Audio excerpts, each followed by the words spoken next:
मैं हूं दीपांशु मदान। कहते हैं पढ़ लिख कर सभी नवाब नहीं बनते, खेल कूद कर सभी खराब नहीं होते।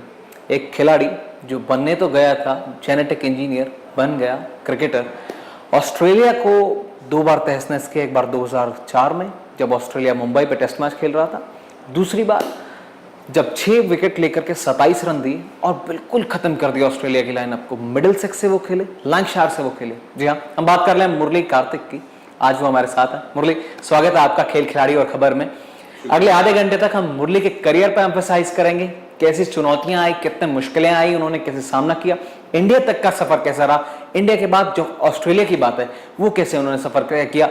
मुरली, सबसे पहले I come to you, how tough it was और शुरुआत फ्रॉम द वेरी बिगिनिंग कहाँ से हुई?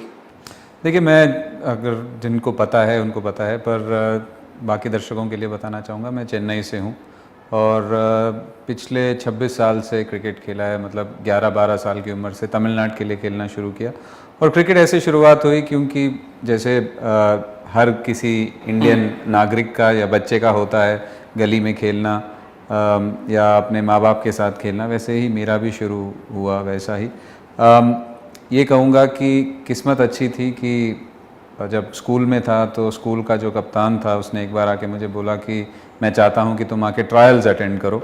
और आई थिंक मैं 11 साल का था उस टाइम पे। गेम्स पीरियड में कभी देखा होगा खेलते हुए, तो मैंने अटेंड किया और उसके बाद मैं स्कूल टीम में आ गया। और उस साल जब 11 साल का था तो मुझे याद है मैंने जाके तमिलनाडु अंडर 12 ट्रायल्स अटेंड किए थे और स्टैंड बाइज में आया था। ये क्रिकेट ऐसे शुरुआत हुई। पर इसके पीछे एक और स्टोरी है कि जब हम श्रीनगर में रहते थे कश्मीर में 84 to 87, और उस मेरे डैड बैंक से हैं, कैनरा बैंक से थे, और उनके दोस्त फॉर्मर इंडिया स्पिनर वीवी कुमार जो एक लेजेंडरी बॉलर खुद रह चुके हैं तमिलनाडु के लिए, वो घर आए हुए थे। और उन्होंने जब हम लोगों को खेलते हुए देखा, उनको नहीं पता था कि मैं कौन हूँ या मेरे डैड का कोई संबंध है। उन्होंने बस बोला कि ये लड़का अच्छा है। और जब मैं वापस घर आया तो उन्होंने, डैड ने जब मुझे इंट्रोड्यूस कराया तो आई थिंक उन्होंने मेरे डैड को बताया कि प्लीज़ जब भी आप मद्रास वापस जाएं तो इसको थोड़ा फॉर्मल कोचिंग में ज़रूर डालना। तो वेवी साहब pointed the talent right from the word go. बिल्कुल शुरुआती दिनों से उन्होंने टैलेंट पॉइंट आउट कर लिया। क्या वो स्पिनर का? बिकॉज मैंने ऐसा सुना मुरली कि आप पेसर बनना चाहते थे। जी, मैं ना स्पिनर था ना पेसर था। मैं आपको बताता हूँ, जैसे आप अभी, ये पूरी स्टोरी मेरी ख़त्म ही नहीं हुई। जब मैं वापस, मेरे डैड हमेशा सर गारफील्ड सोबर्स के फ़ैन रहे थे और बचपन से ही सर गारफील्ड की ही कहानियाँ सुनी थी। सर गारफील्ड के बारे में सुना था कि वो नए बॉल से डालते थे, उसके बाद जब गेंद पुरानी हो जाती थी तो स्पिन भी डालते थे, स्लिप में खड़े होते थे, बैकवर्ड शॉट ले खड़े होते थे, हर जगह फील्डिंग कर सकते थे, कीपिंग भी कर सकते थे और बैटिंग तो obviously he was a complete package. तो हमेशा यही कहानियाँ सुनी थी, तो वही मेरे रोल मॉडल थे। और जब मैं मद्रास आया, और एक इत्तेफाक की बात है कि समर में जब बच्चों का जो स्कूल हॉलीडेज़ होता है उसमें डैड ने एक एडवर्टाइजमेंट देखा, इश्तिहार देखा, और उन्होंने कहा कि ये कैंप है, मद्रास आज़म स्कूल करके था माउंट रोड पे चेन्नई में, अभी भी है वो स्कूल। और वहाँ पे मिस्टर M.K. इकबाल जो मेरे सर्वप्रथम कोच थे, उनके कैंप में मैंने पहली बार अटेंड किया। तो जो मिस्टर कुमार, वीवी कुमार ने देख के मेरे डैड को बोला था कि इसको जब मद्रास ले जाओ तो उसको फॉर्मल कोचिंग में डालना, तो वो 12-11 साल की उम्र में वो जाके पूर्ति हुई और वहाँ से क्रिकेट शुरू। लेकिन बहुत बेसिक से शुरू किया, बहुत जल्दी शुरू कर लिया। उसके बाद आपने 3 जगह तमिलनाडु रह लिए, दिल्ली रह लिए, उससे पहले कश्मीर भी रह लिए, माइग्रेट करते रहे। क्रिकेट में खेलने में परेशानी नहीं आई? दिलचस्पी यूं की यूं बनी रही? नहीं, ऐसा नहीं है, लोगों को लगता है, पर काफ़ी परेशानियाँ आई। मैं बताता हूँ क्यों। क्योंकि जब मैं तमिलनाडु में था अंडर 12 जब मैं खेल रहा था, तो हमेशा हेमंग बदानी और एस श्रीराम के पीछे या उनके छत्र छाया में ही रहा, कभी आगे जाने का मौका नहीं मिला। और 15 साल की उम्र में जब डैड का वापस ट्रांसफ़र हुआ यहाँ पे दिल्ली, तो उस टाइम पे मुझे ऐसे लग रहा था कि थोड़ा, जैसे कहते हैं ना, फाइंडिंग योर फीट, मुझे ऐसे लग रहा था कि थोड़ा पाँव जकड़ मिल रही है मुझे तमिलनाडु क्रिकेट में। और उसी टाइम पे डैड का तबादला हो गया और तब मैं बिल्कुल जाना नहीं चाहता था, मैं दिल्ली नहीं आना चाहता था। और उसी टाइम जब मैं दिल्ली आया तो नेशनल स्टेडियम पहुंच गया और फिर दिल्ली के लिए खेलना शुरू किया। तो जो कभी कभी कहते हैं अच्छे के लिए ही होता है, वो हुआ। पर जैसे आपको लगता है इतना आसान नहीं था। मैंने बहुत कम शब्दों में बोल दिया, पर हमेशा ही मैं किसी ना किसी के पीछे ही रहा हूँ। मैं ऐसा नहीं रहा कि मैं यहाँ पहुँचा हूँ। और वैसे भी होना चाहिए, क्योंकि आपके पास एक कंपटीशन है, कंपटीशन में आप अपने आप से अच्छा करना चाहते हैं, अपने आप से ज़्यादा करना चाहते हैं, और वो बहुत अच्छा रहता है, और वही मेरे साथ हुआ। और पर ऐसा नहीं था कि किसी भी स्टेज में मुझे किसी ने आसानी से कुछ दे दिया हो। ये ठीक है, एमपी साहब ने दिल्ली में आपको पॉइंट आउट किया, उसके बाद फिर जो कारवा शुरू हुआ, you wanted to be a left arm quickie, उन्होंने कहा कि स्पिन करना शुरू करो, बीच में बेदी साहब आ गए, फिर साथ में गुरुचरण पाजी भी आ गए, गुच्ची जी, उन्होंने कहा कि फ्लाइट दो, एक कह रहा है कि फ्लाइट दो, दूसरे कह रहे हैं कि फ्लैट करो। ये तमाम शुरुआत कहाँ से हुई? उसके बाद फिर आपने ये डायलेमा था कि अभी फ्लैट करूं कि फास्ट करूं? नहीं, वैसा नहीं था, मैं बताता हूँ क्यों हुआ। मैंने जैसे बोला कि ये सब मैं करना चाहता था। तमिलनाडु के लिए जब खेला मैं अंडर 12 और अंडर 14, अंडर 15, जब तक मैं तमिलनाडु में था तो मैं नया बॉल भी डालता था। वो भले अलग बात थी कि बहुत स्लो डालता था और स्विंग होता था। उसके बाद जब गेंद पुरानी हो जाती थी तो मैं स्पिन डालने की कोशिश करता था, जो स्पिन नहीं होती थी, और नंबर 4 और 5 पे बैटिंग करता था। कीपिंग नहीं की, स्लिप में खड़ा होता था, बाकी सब किया कीपिंग के अलावा। मतलब आइडियल को पूरा इमिटेट करने की कोशिश करते थे? बिल्कुल बिल्कुल किया। और जब मैं दिल्ली पहुंचा, और जैसे मैंने अपने उस दिन भी कहा था, मैंने पहले भी कहा हुआ है कि मुझे फिर भी ट्रायल अटेंड करना पड़ा। ये अलग बात थी कि मैं तमिलनाडु के लिए अंडर 12, अंडर 15, साउथ जोन वगैरह खेल चुका था, पर जब दिल्ली आया तो मुझे ट्रायल्स अटेंड करना पड़ा। और कुछ दिनों बाद, ट्रायल तो मैंने सीमर के बतौर किया, बैटिंग भी की। थोड़े दिनों के बाद जब एमपी सर को लगा कि, क्योंकि 5 फुट 2 इंच का था मैं 11th क्लास में था और 5 फुट 2 इंच का था, बिल्कुल ही पतला सुकड़ा सा लड़का, तो उन्होंने कहा कि कार्तिक, अगर तुम यही करते रहोगे तो तुम्हारी क्रिकेट कहीं नहीं जाएगी। तो मैं चाहता हूं कि तुम अपना सीम भूल जाओ और स्पिन पे कंसंट्रेट करो। स्पिन की तो मैंने बात की, पर गेंद तो घूमती नहीं थी, गेंद तेज तेज डालता था, क्योंकि सीमर वाला एटीट्यूड था और तेज डालता था। तो उन्होंने मेरे ग्रिप में चेंज लाए और कुछ छोटी छोटी चीज़ें बताई, जिसकी वजह से गेंद स्पिन होने लगा। पर इसके साथ साथ वहाँ पे इतने महान दिग्गज प्लेयर आते थे नेशनल स्टेडियम, जिनसे आपको बिल्कुल मतलब देख के ही ऐसे लगता था कि काश मैं भी इनके जैसे क्रिकेटर बनूं। उसी दौरान मेरी किस्मत अच्छी थी कि मन्नी भैया आके वहाँ पे प्रैक्टिस करते थे, क्योंकि वो दिल्ली के लिए खेल रहे थे, इंडिया के लिए खेल रहे थे, और कम बैक करने की कोशिश कर रहे थे, क्योंकि उनके कुछ एक्शन में प्रॉब्लम था। तो बिशन पाजी भी वहाँ आए। गुरचरण सर और एमपी सर तो नेशनल स्टेडियम के ही हैं, क्योंकि वो NIS के कोचेज़ हैं और नेशनल स्टेडियम से इतने सालों से जुड़े हुए हैं। उस दौरान जब बिशन पाजी मुझसे मन्नी भैया मुझसे मिले और मुझे अपने शरण में लिया, और उनके साथ मैं प्रैक्टिस करता था और छोटी छोटी चीज़ें बताते थे। बिशन सर से सीखना शुरू किया। जैसे मैंने बोला, मैं 5 फुट 2 इंच का लड़का था, बहुत ही पतला था, और मेरी गेंद अगर मैं फ्लाइट करता था, क्योंकि सीख रहा था लेफ्ट आर्म स्पिनर तो था नहीं मैं, बिशन पाजी से भी सीख रहा था, मन्नी भैया से भी सीख रहा था, और इन लोगों को देख के राहुल सांघवी भी मेरे साथ थे जो बहुत मेहनत करते थे। तो गेंद डालता था, कोशिश करता था, पर गेंद पड़ के जाती नहीं थी। इसी वजह से जो गुरचरण सर जो थे अपने कोच, उन्होंने कहा कि तुम फ्लाइट तो करने की कोशिश कर रहे हो, पर गेंद पड़ के भी जाना चाहिए, जो जा नहीं रही थी। तो बिशन पाजी कहते थे फ्लाइट करो, तो गुरचरण सर साथ ही एक ही दिन नेट में कह रहे थे तू तेज डाल, क्योंकि पड़ के नहीं जा रही। सबका आइडिया अलग था। पर उस दौरान तुम्हें ऐसे लगता है, जब आप बच्चे हो, जब आपको इतनी समझ नहीं है, जब खासकर जब आपने कभी लेफ्ट आर्म स्पिन की ही नहीं है या लेफ्ट आर्म स्पिनर हो ही नहीं, तो सोचता था ये डायलेमा में रहता था कि मैं क्या करूं, कि फ्लाइट करूं। भी हो रहा था कि यार मुझको स्पिन बॉलर क्यों बनाया जा रहा है, I wanted to be a quickie, ये कहां फंसा दिया मुझे? ऑब्वियसली इनिशियली तो रहता है, क्योंकि आपने ये सपने देखे हैं कि मैं सर गारफील्ड सोबर्स की तरह ऐसा ऑलराउंडर बनूंगा, मैं सीम भी डालूंगा। सीम डालने के लिए आपको ताकत भी चाहिए, हाइट भी चाहिए, वो थी नहीं। मैं अब सडनली अपने आप को किसी को पकड़ के खींच तो नहीं सकता था कि मैं 5 फुट 2 इंच से 6 फुट हो जाऊं, जो अभी हूं, और ताकत थी नहीं।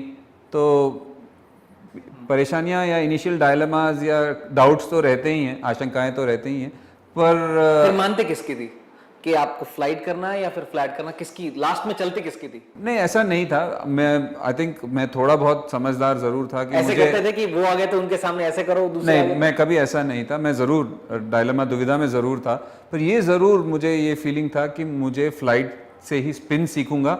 और कन्वेंशनल तरीका। हाँ, और जब मन्नी भैया को जब बैटिंग करते तो आपको पता था कि फ्लाइट के बाद जब गेंद पड़ती है तो इतना तेज निकलती है, तो वो भी ज़रूरत थी। तो उसके साथ साथ मैंने अपने शरीर पे भी काम करना शुरू किया, और जैसे जैसे आप डालते हैं बॉडी और हाथ में ताकत आती है, तो वैसे वैसे आपको जब अपने आप के एक्शन के बारे में पता चलता है, तो हर चीज़ स्मूथली होने लगता है। इंडिया में फास्ट बॉलर्स तो नहीं थे, स्पिनर काफ़ी थे उस दौरान, चाहे आप वेंकटपति राजू की बात करें, सुनील जोशी की बात करें, इस तरह की काफ़ी, निखिल चोपड़ा भी उन दिनों खेलते थे। आपके लिए उस दौर से गुजरना कितना मुश्किल था, और कभी डर नहीं लगा कि यहाँ तो कतार है स्पिनर्स की, मुझे कैसे मौका मिलेगा? नहीं, मैंने कभी ऐसा सोचा नहीं था। मैं बताऊं क्यों, क्योंकि सबसे पहले तो मैं चाहता था कि अपने स्टेट के लिए खेलूं, और आप अपने से आगे ज़्यादा जल्दी सोच नहीं सकते। और जब मैं अंडर 15 अंडर 16 था तो मेरा पहला लक्ष्य ये था कि मैं दिल्ली के लिए खेलूं, और अगर दिल्ली की टीम में आ गया तो अच्छा करूं, और उसके बाद नॉर्थ जोन के लिए खेलूं।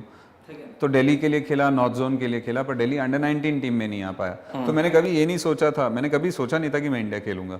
तो मैंने ये नहीं सोचा था कि मुझे अभी वेंकटपति राजू और ये लोग तो मेरे लिए हीरोज थे, कि मैं वेंकटपति राजू को देख रहा हूँ, या अनिल कुंबले को देख रहा हूँ, या राजेश चौहान को देख रहा हूँ, हिरवानी को देख रहा हूँ। ये लोग मेरे लिए हीरोज थे, जिनको मैं देखता था बड़े पर्दे पे कि यार ये इंडिया के लिए खेलते हैं और इतना नाम कमाया। मन्नी भैया के साथ खेलने का मौका मिल रहा था, तो उनको बचपन में देखा था, जैसे ही विकेट लेते थे वो जिस हिसाब से वो सेलिब्रेशन करते थे। तो ये सब चीज़ें मेरे लिए बहुत बड़ी चीज़ थी कि मैं उनके साथ खेलने का ही मौका मिल रहा है।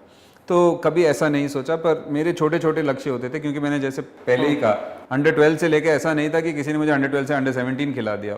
वो हर जगह धक्के खा खा के तो मेरे लक्ष्य छोटे ही थे। हाँ, मेरे लक्ष्य छोटे ही थे। मेरा ये था कि मेरे को आगे नेक्स्ट स्टेज में अच्छा करना है, नेक्स्ट स्टेज में बिना कोई बाधा के मेरे को खेलना है। मेरे को ये नहीं सोचा कि मैं कहीं आगे खेलूंगा।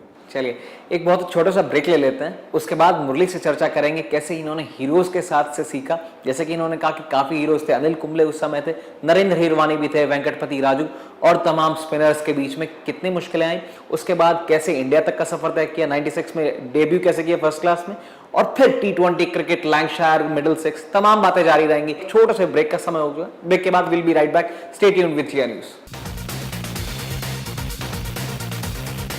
Welcome back after the break. आप देख रहे हैं खास बातचीत विद मुरली कार्तिक। मुरली, ब्रेक से पहले हम बात कर रहे थे, आप अपने हीरोज के सामने कैसे स्ट्रगल करते दिखते थे, कैसे उनको आप इमिटेट करते थे। राजेश चौहान भी अच्छे गेंदबाज थे उन दिनों।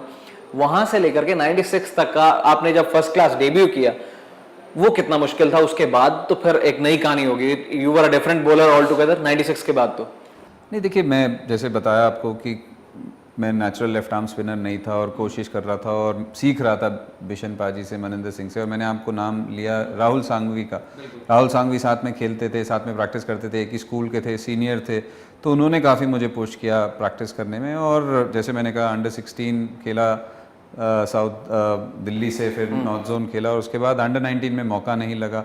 अंडर 19 में टीम में नहीं लिया, पर मन्नी भैया के कहने पे और मनोज प्रभाकर के चाहत की वजह से मुझे दिल्ली टीम में 2 मैचों के लिए ले लिया।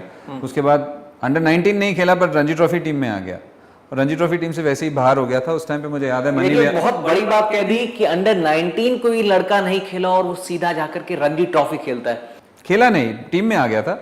टीम में आ गया था, पर खिलाया नहीं। मैं 2 मैचों के लिए टीम में था दिल्ली के। बट कहीं ना कहीं ड्रेसिंग रूम शेयर करना भी बहुत बड़ी बात है। जब आप देखते हैं कि आपके पास मनोज प्रभाकर, अजय शर्मा, मनिंदर सिंह, बंटू सिंह, मनु नैयर, केपी भास्कर, इतने बड़े बड़े प्लेयर। 96 में आपने डोमेस्टिक शुरू किया, लेकिन अभी की हम बात करें, संजय बांगर आपके साथ रेलवेज में खूब खेले, अब आपके कोच बन गए वो।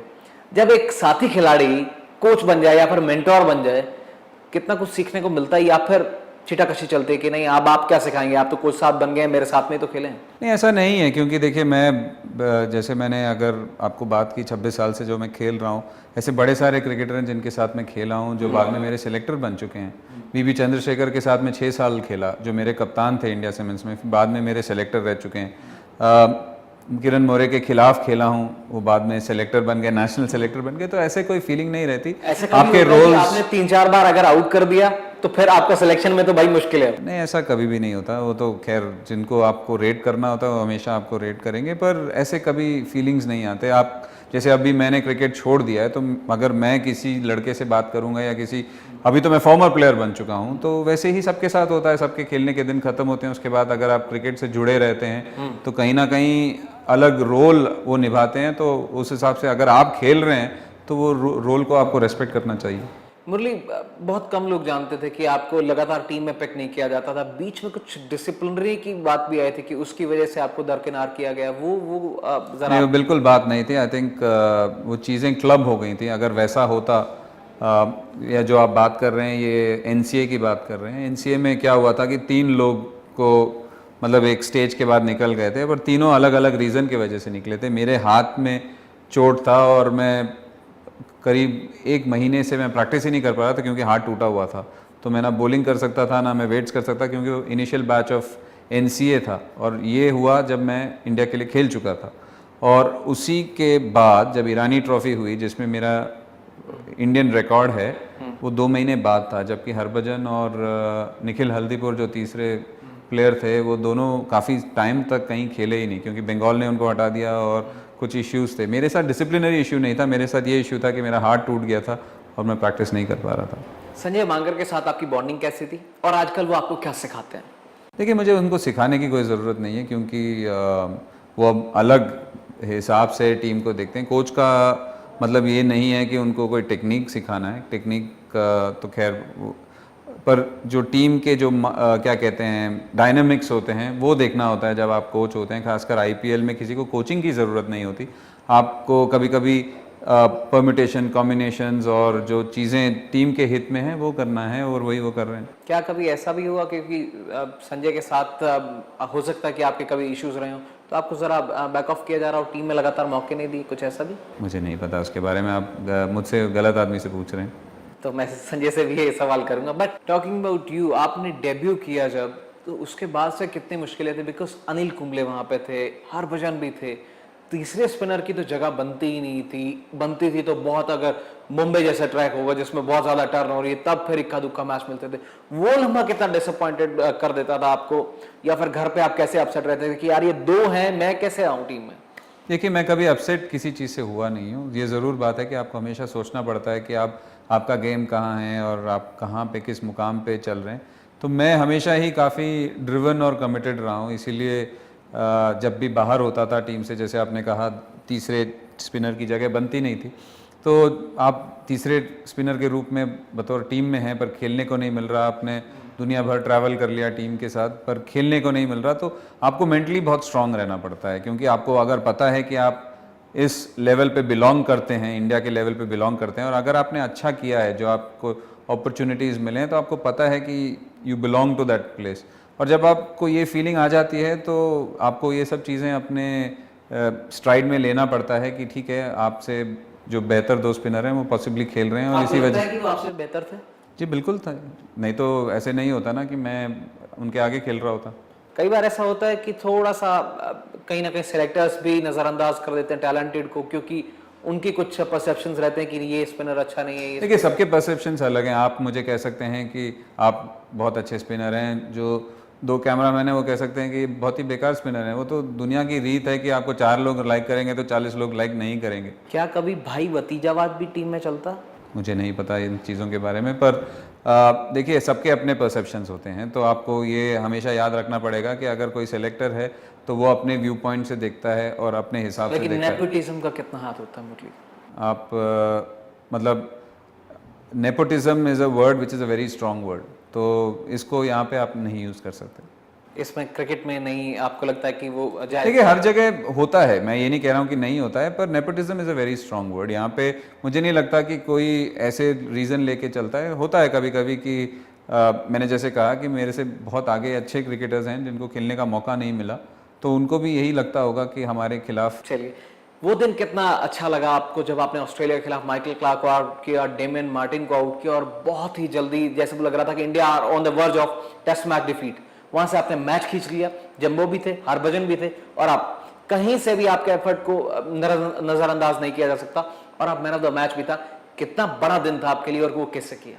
देखिए, बहुत बड़ा दिन था, क्योंकि अगर आप देखें ऑस्ट्रेलिया बहुत सालों तक टीम टू बीट था, उसको इनविंसिबल्स 16 मैचेस इन अ रो, और उनका जो अगर टीम देखें तो आप ये नहीं कह सकते कि हमेशा एज अ बॉलर आप सोचते हो कितनों को आउट करें, एक के बाद एक के बाद एक, 7-8 नंबर तक, और ऐसे महारथी बैट्समैन, और खासकर जब 103 ही चेस कर रहे हो। जी, लोग कहते हैं कि विकेट घूम रहा था, तो वो सबके लिए ही घूम रहा था, और ऐसा नहीं है कि उसके बाद या उससे पहले ऐसे विकेट्स पे कभी कोई खेला नहीं है। पर ये था कि 103 का स्कोर डिफेंड कर रहे थे, और सबसे बड़ी बात थी कि जो कप्तान ने जो कॉन्फिडेंस दिखाया कि एक छोर से ज़हीर और हरभजन ने शुरू किया, और जैसे ही ज़हीर का स्पेल ख़त्म हुआ, अनिल भाई से पहले मुझे जो राहुल द्रविड़ ने जो गेंदबाजी सौंपी, और उसके बाद आई थिंक 2 या 3 ओवर में 3 या 4 विकेट, तो एक बहुत बड़ी बात थी, और हमने उनको या 10 रन या 9 रन से ऐसे हराया। एक बहुत ही एड्रेनलिन पैक्ड मैच था। और जैसे मैंने कहा, ऑस्ट्रेलिया को हराना, खासकर जब 103 ही डिफेंड कर रहे हो, तो एक बहुत अच्छा मैच था हम आप लोगों के लिए। पॉजिटिव काफी कह रहे हैं, बट मैं तो अनलकी कहूंगा, उसके बाद की 2 मैचेस के बाद आप ड्रॉप हो गए। उसके एक मैच बाद, इनफैक्ट उसके अगले दिन ही मैं ड्रॉप हो गया था। पर ये अलग बात है कि मैं टेस्ट टीम में था पर खेलने को मौका नहीं मिला। तो ये कितना बड़ा डिसअपॉइंटमेंट था। देखिए, अब होता है, जैसे आपने अच्छा भी किया, you are the man of the match, आगे फिर नहीं खिला रहे हैं आपको। वो तो आप मुझसे नहीं पूछना चाहिए ना, किसी और से पूछना चाहिए, क्योंकि मैं तो यही देखता हूँ। अभी तो खैर उसको काफ़ी अरसे हो गए, एंड कभी कभी कहते हैं टाइम इज़ अ हीलर।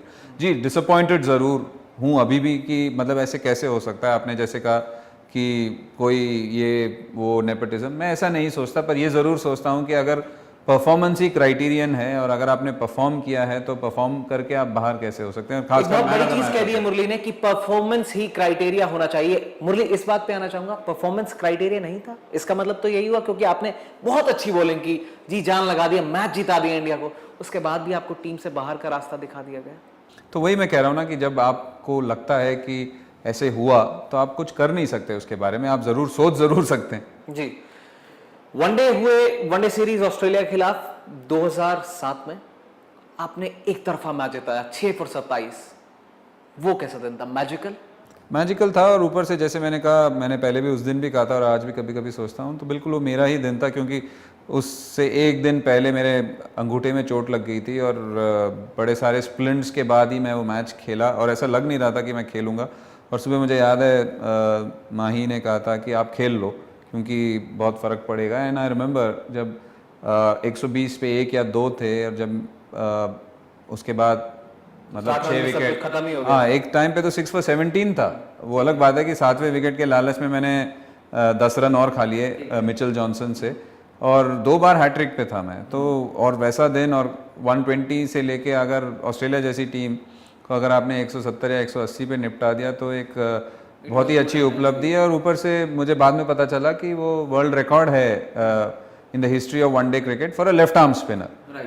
तो बहुत अच्छा था। और खासकर जब 170 और हमारा बैटिंग लाइनअप मुझे लगा आसानी से हो जाएगा, वो भी नहीं हुआ। और उस दिन मेरी बैटिंग भी आई और भगवान ने कहा कि तुम्हें बैटिंग से भी जिताना पड़ेगा, तो वो मेरा ही दिन था फिर। It was your day. इतनी खुशी आ गई कि दुख आगे ही खड़ा था। 3 ही मैच और खेले, फिर आप फिर तीसरे मैच में फिर ड्रॉप कर दिए पाकिस्तान के खिलाफ। सवाई मानसिंह स्टेडियम पे आपने आखिरी मैच खेला जिसमें आपने 1 विकेट लिया, 62 रन दिए थे शायद, 6.2 का इकॉनमी रेट। कोई ज्यादा बहुत बुरा प्रदर्शन नहीं था क्योंकि टीम के सभी गेंदबाजों को रन पड़े थे। पाकिस्तान ने 305 किए थे। इंडिया हार गया मैच। क्या इंडिया हारने का दुख सिलेक्टर्स को आप पिंच किए? पता नहीं, देखिए वो ऐसा विकेट था कि मतलब 60 रन भी बहुत अच्छे थे, आजकल तो बहुत अच्छा माना जाता है आजकल के इसमें, पर वैसा नहीं था, पता नहीं क्या था। और इनफैक्ट अगला दौरा ऑस्ट्रेलिया का ही था और मैं टेस्ट टीम में था उससे, पाकिस्तान के खिलाफ भी और ऑस्ट्रेलिया के खिलाफ भी, जो वहाँ पर पता नहीं क्या हुआ, फिर से ड्रॉप हो गया। नहीं, ये थोड़ा सा मैं पॉइंट आउट करना चाहूंगा ये इसमें तो, क्योंकि आपने 3 मैचेस खेले, 2 विकेट भी लिए। लास्ट मैच जो मुरली खेले 3 मैच 4 विकेट होंगे, क्योंकि पहले ही मैच में 2 विकेट थे मेरे, मुझे याद है गुवाहाटी में। तो जो आपने आखिरी मैच में बोला उसमें 1 विकेट था और बीच में भी बहुत अच्छी बॉलिंग की थी। वो अलग बात है कि आखिरी 3 मैच, जो 5 में से जो मैं 3 मैच खेला, 2 मैच इसीलिए नहीं खेला क्योंकि ड्यू फैक्टर था और रात में एक ही स्पिनर खिलाया, एक मोहाली में मुझे याद है। और जो दूसरा मैच था उसमें भी बहुत अच्छी गेंदबाजी की थी और पहले मैच में भी बहुत अच्छी गेंद, 32 रन दिए थे, 26 रन दिए थे मेरे हिसाब से, 2 for 26 था या 2 for 28 था, ऐसा कुछ था। तो वो अलग बात है कि जब ऑस्ट्रेलिया का वापस दौरा आया, क्योंकि अभी हाल ही में ऑस्ट्रेलिया के खिलाफ खेले थे, खासकर भारतीय ग्राउंड्स में, तो मैं काफ़ी उत्सुक था कि एक और बार जाके ऑस्ट्रेलिया में खेलूंगा और अच्छा करूंगा। पर एक रीजन क्या रहा, अंदर का रीजन मुझे नहीं पता। मैं अगर मुझे रीजन पता होता तो मैं काफ़ी लोगों से ना पूछ चुका होता अभी तक। मुरली, आप टीम से ड्रॉप हुए, विवाद उठे कि सौरव गांगुली के साथ आपकी कुछ नहीं बनी, ऐसा भी सुनने में आया कि आपको उनकी वजह से टीम से बाहर रहना पड़ा। देखिए, मैं काफ़ी बार ये क्लैरिफाई कर चुका हूँ और आज जिया न्यूज़ में फिर से बोलूँगा कि वो ऐसे कप्तान थे जिनके बारे में ऐसे, और मेरे और उनके ताल्लुकात ऐसे उन्होंने सबने बना दिया। मुझे याद है अभी भी कि जो एडिलेड का जो टेस्ट मैच था जो हम जीते थे, वो मैं खेलने वाला था और मुझे इसलिए नहीं खिलाया गया क्योंकि मैं एक रात पहले ही पहुंचा था और जेट लैग था। कप्तान गांगुली मुझे कुंबले के आगे खिलाने वाले थे और बहुत सारे हादसे ऐसे हो चुके हैं, बहुत सारे इंस्टेंसेस ऐसे हो चुके हैं जब हरभजन या अनिल के आगे मुझे वनडेज में खिलाया गया है। अगर आप वो इंस्टेंसेस उठा के देखेंगे तो कोई ये नहीं कहेगा कि सौरव गांगुली डिडंट लाइक कार्तिक। सौरव गांगुली के लिए कार्तिक हमेशा तीसरा स्पिनर था। उनके पैकिंग ऑर्डर में भले ही मैं नंबर 3 हूँ, पर उन्होंने मुझे कहीं जाने नहीं दिया। और अगर आप देखें केकेआर के लिए भी मुझे उन्होंने 3 साल रखा। अगर आप पुणे वॉरियर्स में भी देखें, जब वो कप्तान थे तो मैं सारे मैच खेला हूँ। इनफैक्ट उस साल जब ट्रेडिंग विंडो में मेरी नाम बाकी टीम्स को चाहिए था तो उन्होंने मना कर दिया था। तो मुझे समझ नहीं आया था कि ऐसा क्यों बना दिया है। मैं 1000 बार क्लैरिफाई कर चुका हूँ, पर लोग छोड़ना नहीं चाहते उस चीज़ को, उनको मज़ा आता है मुझे लगता है। वो बहुत आपको ऐसा लगा कि सबसे ज़्यादा मेरे लिए पिंचिंग है और आप क्रिकेट। मैं कभी भी अपने परफॉर्मेंस के बेसिस पे कभी नहीं लिया। हमेशा जो टीम के हिसाब से जो चलता है मुझे हमेशा अच्छा लगा है, क्योंकि at the end of the day आप जब टीम के साथ एंजॉय करते हैं, आप अकेले कभी एंजॉय नहीं करते। तो ये जो टीम का जो, और खासकर रेलवेज जैसी टीम जिसको कोई पूछता नहीं था, for us to reach the final, और वी फेल्ट चीटेड। अब जो यंगस्टर्स हैं उनके लिए क्या मैसेज कन्वे करना चाहेंगे, क्योंकि टेस्ट क्रिकेट है, वनडे है, टी20, तीनों अलग फॉर्मेट्स हैं, किसके लिए खेलना चाहिए? क्या जो टी20 है आपको लगता है कि टेस्ट मैचेस को खराब करके रखती है? नहीं, मेरे हिसाब से तो कोई टेस्ट मैच का कोई जगह ले ही नहीं सकता, क्योंकि किसी से भी पूछ लीजिए, टेस्ट मैच सबसे बड़ा फॉर्मेट है गेम का। पर यंगस्टर्स को मैं यही बताऊंगा कि थोड़ा पेशेंस रखें, क्योंकि आजकल के यंगस्टर्स मुझे ऐसे लगता है जैसे बहुत जल्दी हर चीज़ हासिल करना चाहते हैं। आसान नहीं होता, और उनको कभी कभी लगता है कि सब कुछ प्लेटर में मिलना चाहिए या they deserve to be there. वो हमेशा नहीं होता। थोड़ा वक्त लगे और थोड़ा एक्स्ट्रा मेहनत करना पड़े, उससे कोई फर्क कितना है? टी20 के लिए कैसे प्रयास करना है, अभ्यास करना है, और टेस्ट मैचेस के लिए दोनों अलग, प्रैक्टिस अलग है? प्रैक्टिस अलग है, स्किल लेवल्स अलग हैं, तो आपको मेंटली ट्यून करना पड़ता है जल्दी से। चलिए मुरली, आप हमारे पास आए, जिया न्यूज़ के साथ आपने बातचीत की, बहुत बहुत शुक्रिया आपको। मैं कहना चाहूँगा कि आपका जो आने वाला करियर है, चाहे वो कमेंट्री हो या फिर कोचिंग में, बेस्ट ऑफ लक, और देखते हैं कि आगे कैसे होता है। फिर मुलाकात करेंगे किसी और स्टार के साथ किसी और दिन। देखते रहिए जिया न्यूज़, खेल खिलाड़ी खबर का सफर। आज के लिए इतना ही।